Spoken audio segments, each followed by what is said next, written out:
This first part is just a great big overview, and what you're seeing here is this is somebody's head. So you're looking down the top of their head. So here's their nose and here's their ears. Okay, and what we're going to do is draw in the parts going inside. So to start with, we talked about, or have you? I don't know if you've learned this yet or not, but this is the opening to your ear canal. Does anyone know what that's called? Yeah, external auditory meatus. Okay, so this is just the opening to your ear. It's called your external auditory meatus. And that's nothing more than opening to your ear canal. And coming off the external auditory meatus, you have next in line, it's going to be something known as your ear canal.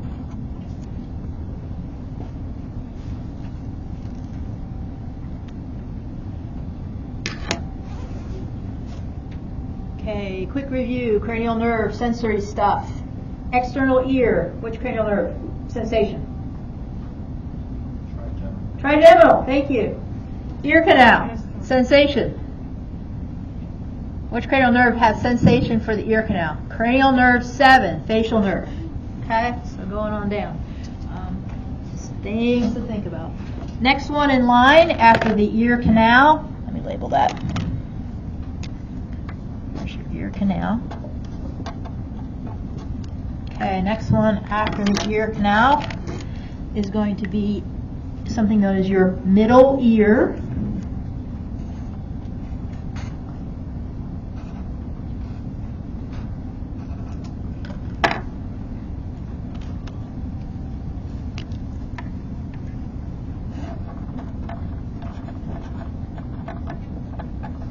Does anybody remember which cranial nerve is responsible for sensation for the middle ear? Cranial nerve number 9. It's really easy. This is the way I like to remember it. 5 on the outside. Moving next, odd number, 7. Next one down, cranial nerve 9. So 5, 7, 9. So external ear, ear canal, middle ear. 5, 7, and 9. Okay, that's just going to be general sensory. Okay, coming off of the middle ear, I like to think about this next part as a box. Okay, very specifically a box. So what I'm going to try and do is draw a box in 3 dimensions here. So this is going to be coming off of my middle ear. It is just a box.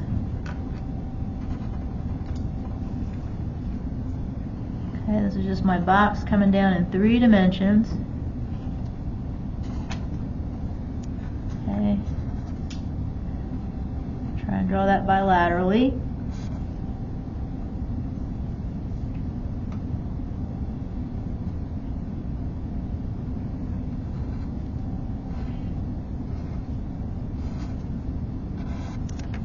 Okay. There's my box. This box is a bony structure. Okay, this bony structure is known as a vestibule. V-E-S-T-I-B-U-L-E. It's a bony structure, and the vestibule houses a couple of organs that are part of the vestibular system that detect forward and backward motion and up and down motion. We'll get there. But the vestibule, I like to think about it as a box, because coming off of the box are important pieces for detecting head motion, like shaking your head no or shaking your head yes. Okay, coming off of the side of the box,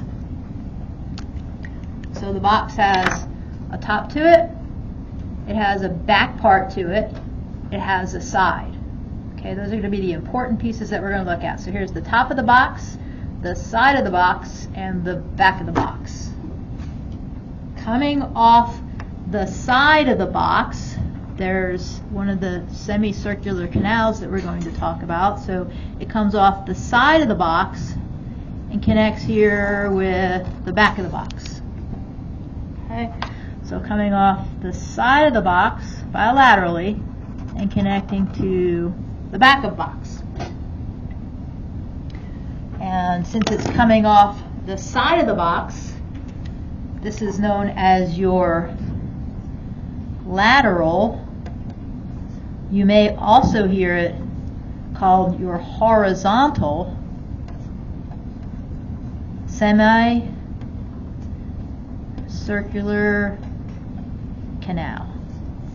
Okay, so two names. Coming off the side of the box, if you think about the side of the box, that's lateral, right? The outside of the box, so that's your lateral. You may also hear it called your horizontal semicircular canal, and that exists bilaterally. Okay, so if you're thinking about it this way, there are lateral canals coming off like this. We'll look at models later on. Questions about what you're seeing yet? Not yet. Okay, now there's another piece that comes off the box. Okay, coming off the back of the box and then coming and connecting again with the back of the box bilaterally, so coming off the back of the box and connecting with the back of the box. So it's coming off the back and connecting with your back, so this is just one name. It's called your posterior semicircular canal because it comes off the back of the box, posterior.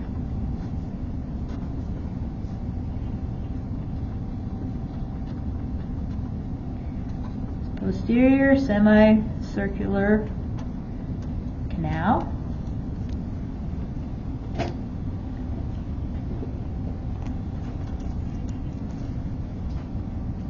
And there's just one more that we have to think about, and that is something that comes off the top of the box. Okay, so it comes off the top of the box and it's semicircular, so it's going to circle around, and it's going to circle around and connect here in the same spot that the posterior canal is. Okay, so it comes off the top of the box, goes around and connects up here with the posterior semicircular canal. Okay. Since this comes off the top of the box, it's known as your superior. Has two names. It's either the superior, because it comes off the top of the box. That's not coming. That's your, change colors. That's your superior or anterior semicircular canal. Okay, it comes off the top of the box. Next, back of the box.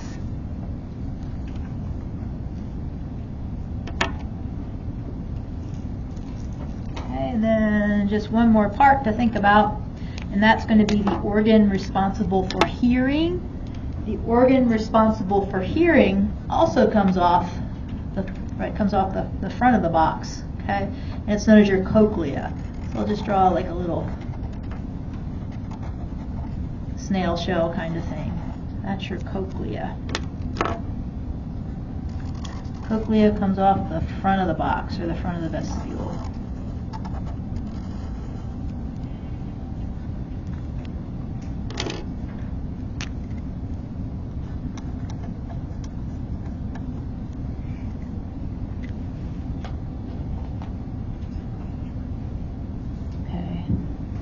Cochlea, the vestibule, as well as your semicircular canals are all encased in bone.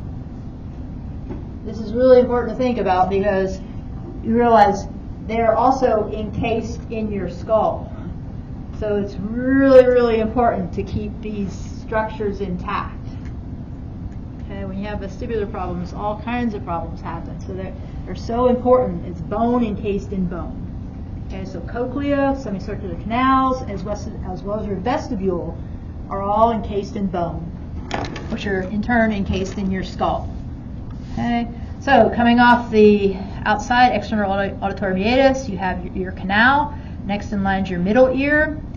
Sensory-wise, that's cranial nerve 5 for external ear, 7 for ear canal, cranial nerve 9 from middle ear.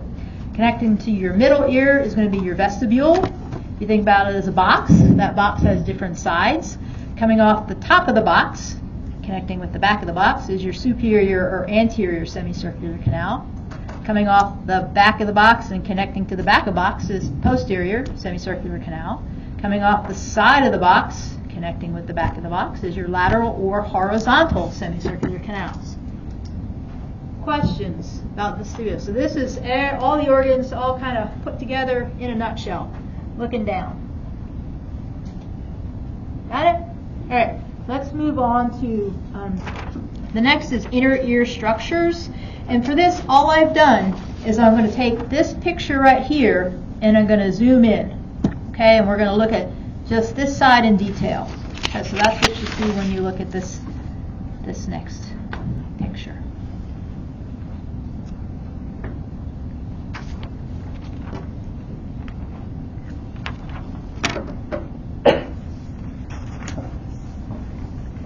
Okay, so let's go ahead and label based on what we see here.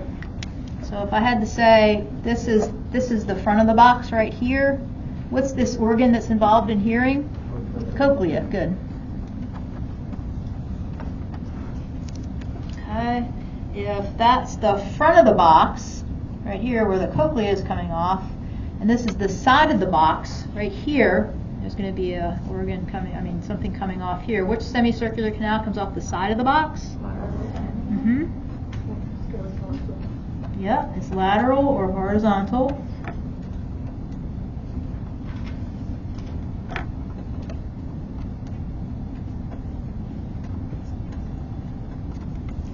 Okay, and thinking about coming off the back of the box, connecting back to the back of the box is right here. Which one connects to the back? Posterior. Uh-huh.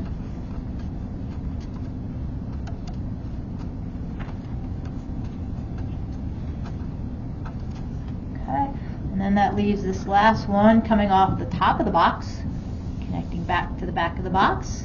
That's your anterior or superior. So anterior or superior.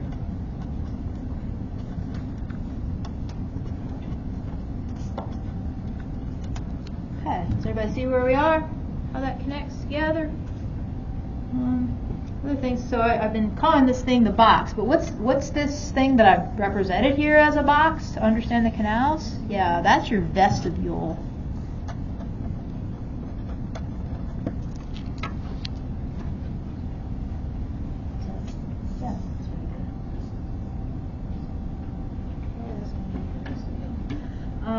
Now, I talked before about these things that are called the semicircular canals. You have your lateral, your posterior, and your anterior or superior semicircular canal.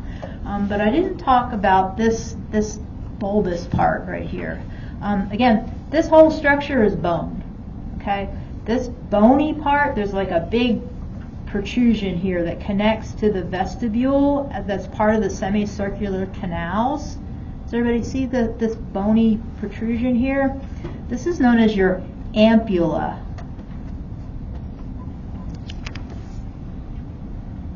A-M-P-U-L-L-A. It's your ampulla. And that's nothing more than the part of the semicircular canal that is expanded a little bit. It connects to the vestibule.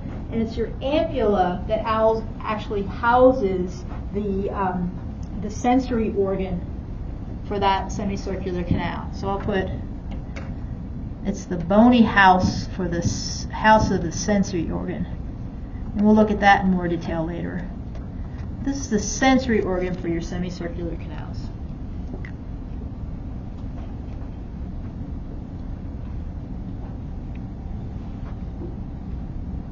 And if you had to look at all of this whole structure, this whole structure is a bony structure, and it's known as your bony labyrinth. Labyrinth like maze. It's called your bony labyrinth. So So your bony labyrinth is nothing more than the bony portions of the vestibular apparatus.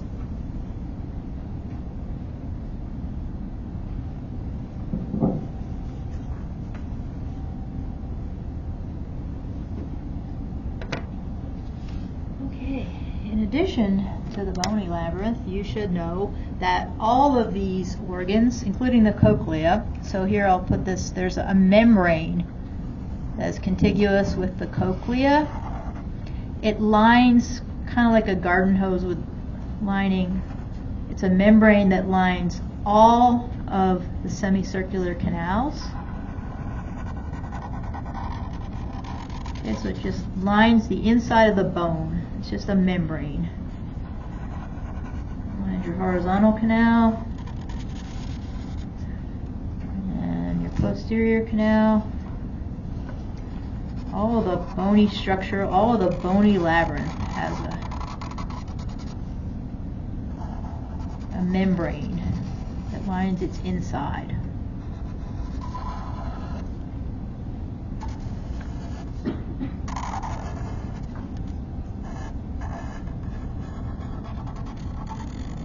Okay, and this membrane, nothing hard to remember, it's known as your membranous labyrinth.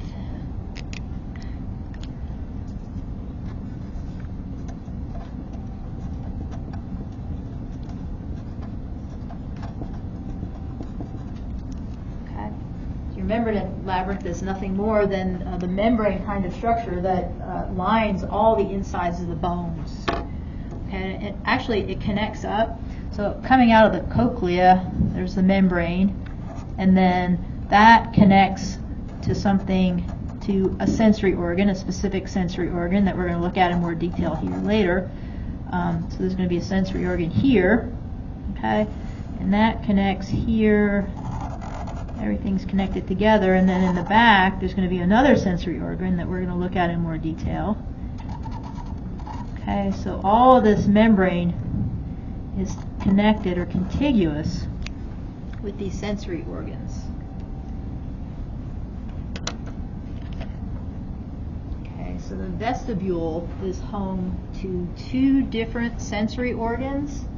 I tried to put them in the middle there, and I'll outline them specifically with these dots. So there's going to be a sensory organ here in the front, and then right behind it there's going to be another sensory organ. And the sensory organ is nothing more, we're going to draw it in more detail, but it's just a sensory organ. There are two sensory organs that are housed inside of the vestibule, inside of the membranous labyrinth that's inside the vestibule. The first sensory organ is closest to the cochlea, this one right here. This one's known as your saccule.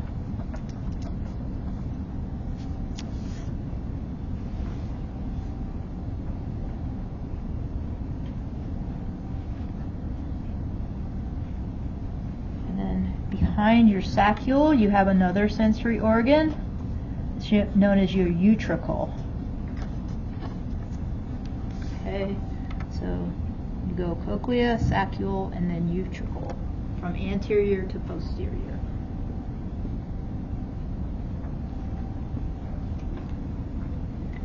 Okay, I remember that because it's alphabetical. Okay, sometimes people get confused. So if I start, I know that the cochlea is most anterior. Coming back from the cochlea, I go to S for saccule, and then behind the saccule is the U for utricle. So I go cochlea, saccule, utricle. And we'll make a difference here in a minute. Okay, so they're just alphabetical, if you think about them that way.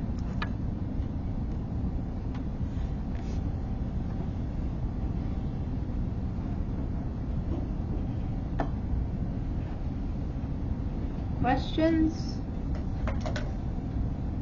A lot of words. Sorry, neuroscience is so much vocabulary. But one more thing I need you to know. Inside this membranous labyrinth, and it's contiguous all the way through, everywhere in this membranous labyrinth, there's going to be a fluid. So you can put, just any kind of fluid or anything you want to in there to denote that this is going to be a fluid. But this is like a fluid-filled, these are all fluid-filled cavities. Okay? These are all filled with fluid. And the name of the fluid that is inside the membranous labyrinth is known as endolymph.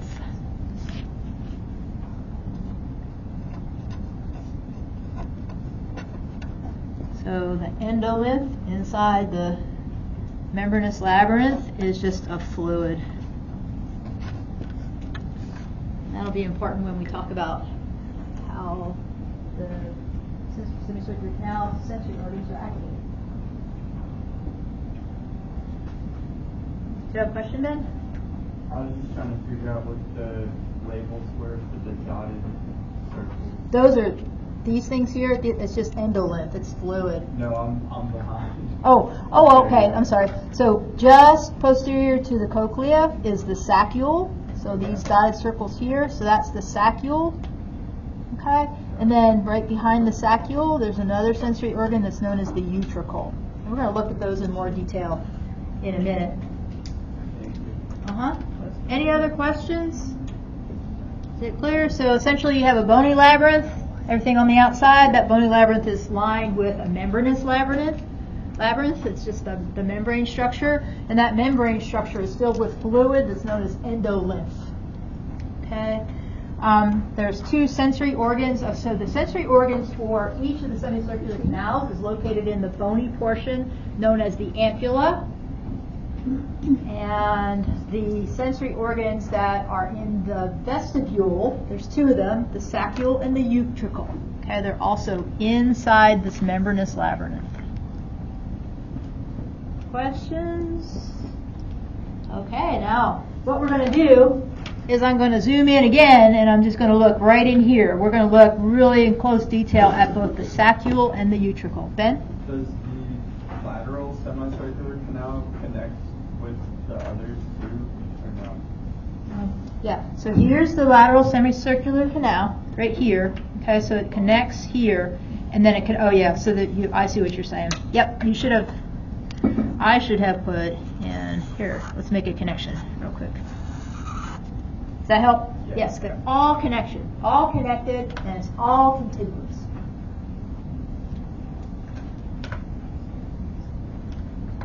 And that fluid should be free floating all throughout there, and that's going to be important for a bunch of things.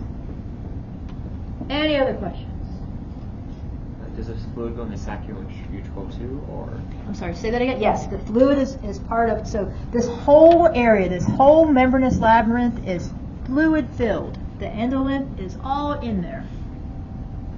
Okay, and that's important for BPPV. Any other questions? Anything that isn't clear? Johnny? Are the saccule and utricle, is that what you say? Utricle? Yeah. Is it inside the box thing? Yes. So inside the vestibule is the bony part of the outside, and then inside lining that vestibule is the membranous labyrinth, and inside that membranous labyrinth you have two sensory organs. Okay, one's the saccule, the other's the utricle. Kind of like over here in the, I haven't drawn it yet, but you have the ampulla that houses the sensory organ, and then you have the rest of the semicircular canal. Well, this houses the sensory organ. We're going to look at that sensory organ close up a little bit. This is just, all I'm doing is I started with the head and I'm focusing now. I'm going to look at just the saccule and the utricle with the next slide. And then here are the saccule and utricle sensory organs is next. Okay, so all I've done is, if you want to line it up like this, so here's the saccule and the utricle, and here's the saccule and the utricle.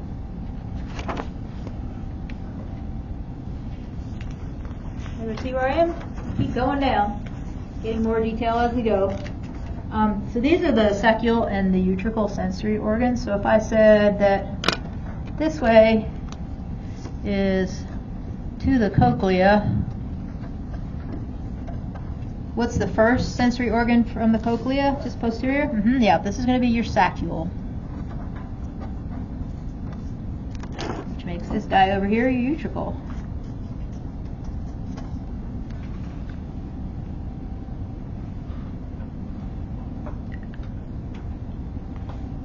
Okay, and this is just a representation, this big old square around the outside. This is just your vestibule.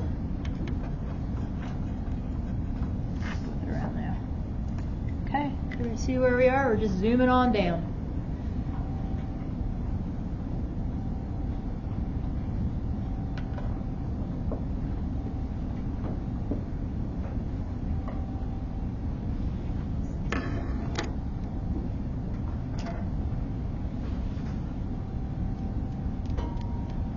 So I said these are sensory organs that are part of your vestibular system that reside in the vestibule. I like to start with the utricle first. The way to think about what I've tried to draw here in 3-dimension is what you're looking at. You guys seen the 6-foot swimming pools that are above ground pools before? Everybody's seen those, right? So imagine these are 2 6-foot swimming pools that are just sticking up. So here's the walls of the pool, and then this is the bottom of the pool for both of them. Okay, so this is the walls of the pool, and then this is the bottom of the pool. So can everybody picture that?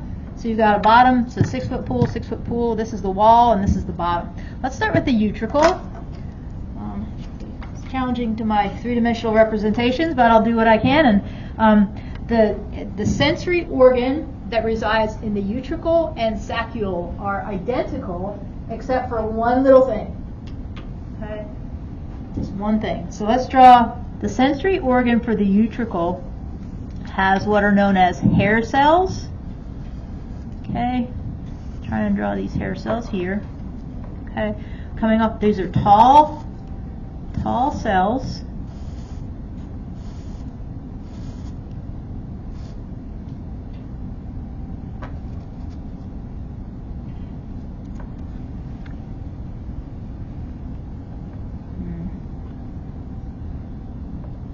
So if I had to draw, I'm trying to do it in 3 dimensions. So I've got hair cells here. So these are hair cells standing up on the end.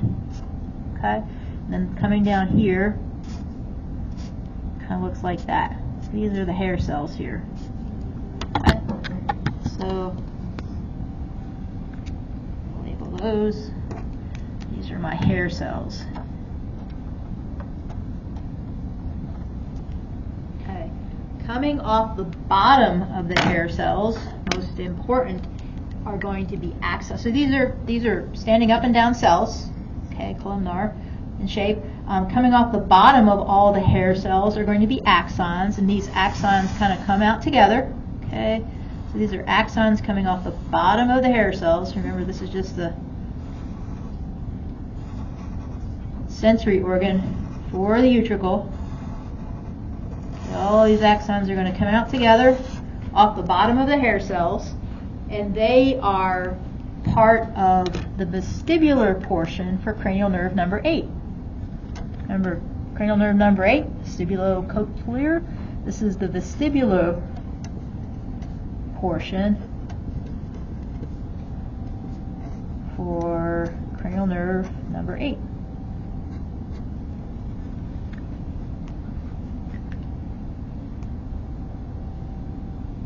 So nothing more than hair cells is what we have right now. And since they're hair cells, they have, each cell has a hair or a cilia sticking up off the top of the hair cell. So these are my cilia. There's nothing more than just hairs sticking off the tops of the cells. Okay.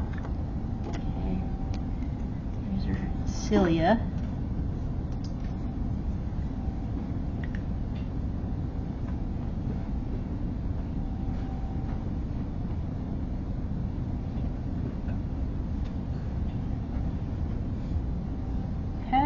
Now, here's my hair cells. So if you can imagine, all these cells sticking straight up, and they've got a hair sticking out of them. And then over top of those cells, I have just one more layer, and that layer is nothing more than a gelatinous matrix. Okay, so I'll try and draw that in 3 dimensions if I can. So this is going to be coming out over top and encompassing all of those cilia that are underneath. This is just a gelatinous matrix. Okay, the gelatinous matrix is nothing more than just a layer of jello that the hair cells are sticking into that gelatinous matrix or that layer of jello. So that's a gelatinous matrix. Okay, so that orange there is nothing more than gelatinous matrix. So you have your hair cells that are standing straight up and have a cilia sticking out of the middle of them. Over top of that, that embeds the cilia, embedded in the cilia is a gelatinous matrix. Okay, it's just a layer of jello. Johnny? I think I'm just behind, but what is that like vestibular something over on the left? That's the vestibular portion for the 8th cranial nerve number 8. So if you remember, vestibulocochlear was the 8th cranial nerve. So what I'm trying to represent here is one part of what the vestibular system is imparting into that cranial nerve. Any other questions? Got it? Okay, so you have your hair cells with the cilia that are sticking up into this gelatinous matrix, so just a layer of jello, right? And then the last piece that to represent is going to be on top of this layer of jello. There's something known as they're calcium carbonate crystals that are known as otoconia. Okay, so I'll represent that here as just these are calcium carbonate crystals, and they're embedded in the jello, but sometimes they come out and they can come out into the endolymph and be free floating and cause problems or not, and they can dissolve and come back. But these are calcium carbonate crystals that are known as otoconia.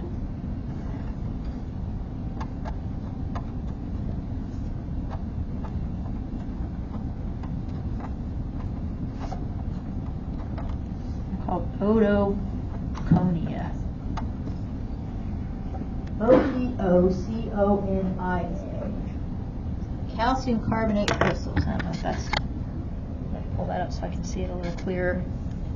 Hopefully that's better. So otoconia, O-T-O-C-O-N-I-A, are nothing more than calcium carbonate crystals. So the sensory organ, that's the same in both the utricle and the saccule, except for one small difference. It's got hair cells, cilia sticking up into a gelatinous matrix, and these calcium carbonate crystals which add weight to the system. So the calcium carbonate crystals are heavy things on top of the jello. Okay, when this jello or the calcium carbonate crystals are exposed to gravity or inertia, then or motion of any kind, it moves the hair cells, the cilia, that results in depolarization of that particular hair cell, of that side. Okay, if you can imagine, you've got these hair cells that are sticking up with the jello and the heavy weight. Is this going to be, and this sensory organ is on the floor of the utricle, is this going to be responsible for detecting forward and back and side to side motion or up and down motion? Any thoughts? So I've got hair cells, and I've got my jello with my hair, and when my hair deflects back and forth, then I'm going to get depolarization. So which is it going to be able to detect something that goes up and down or backward and forward? Backward and forward. Okay, can you guys see that? That's the, so since the utricle has the sensory organ on the floor of its pool, it detects forward, back, and side to side motion. Right? Okay, and those otoconia just add weight to the system. So motion is going to cause that otoconia weight to help deflect the hair cells and cause depolarization in the utricle. Okay. This whole thing, this entire thing, and like I said, this is going to look exactly the same. This thing composed of the hair cells with the cilia, gelatinous matrix, and the otoconia. It's the main sensory organ for both the utricle and the saccula, and it is called the macula. M-A-C-U-L-A. Like Dracula, but with an M. Macula. this whole thing, this sensory organ. So this the macula, not the Dracula, is the main sensory organ. Okay, for both the saccule and the utricle.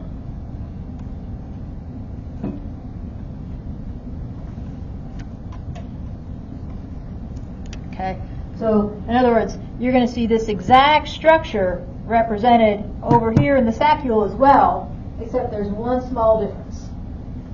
Question? So, Julie? Can you explain one more time how it Sure.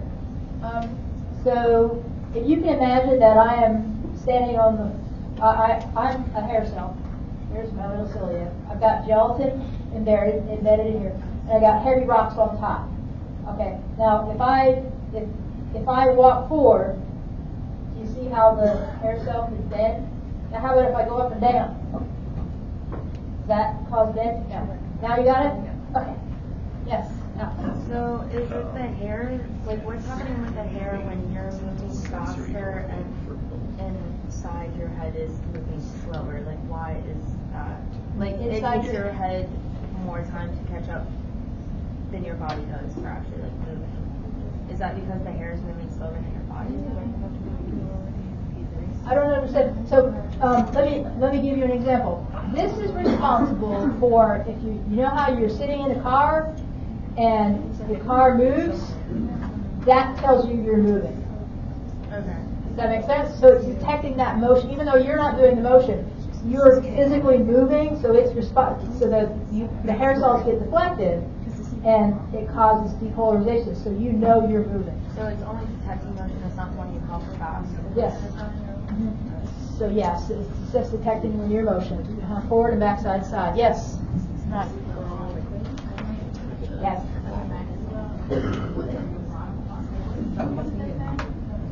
This says macula, main sensory organ for both the saccule and the utricle. So in other words, I'm going to represent this same sensory organ over here in the saccula, but saccula is going to change. So the utricle has the macula on the floor of the pool, so it detects motion that's forward and back and side to side. Okay, does that answer your question? Okay, any other questions about this? Yes, Ben? Does the macula include the vestibular portion? Does the macula include the vestibular portion? Yeah, that blue part that was there. Okay, these are axons coming out of the hair cells, and all these axons together are part of the vestibular portion of the eighth cranial nerve. So the eighth cranial nerve is nothing but axons coming in. It's a sensory system, so that's afferent information coming in. Okay. The axons that form the eighth cranial nerve are actually axons coming out of the hair cells for both the saccule and the utricle. So the macula is basically it's the hair cells, gelatinous matrix, and mitochondria like all combined. The macula is the hair cells, gelatinous matrix, and otoconia all combined. Okay, that makes sense? A lot of vocabulary, a lot of new words. Any other questions? All right, let's take a 10-minute break.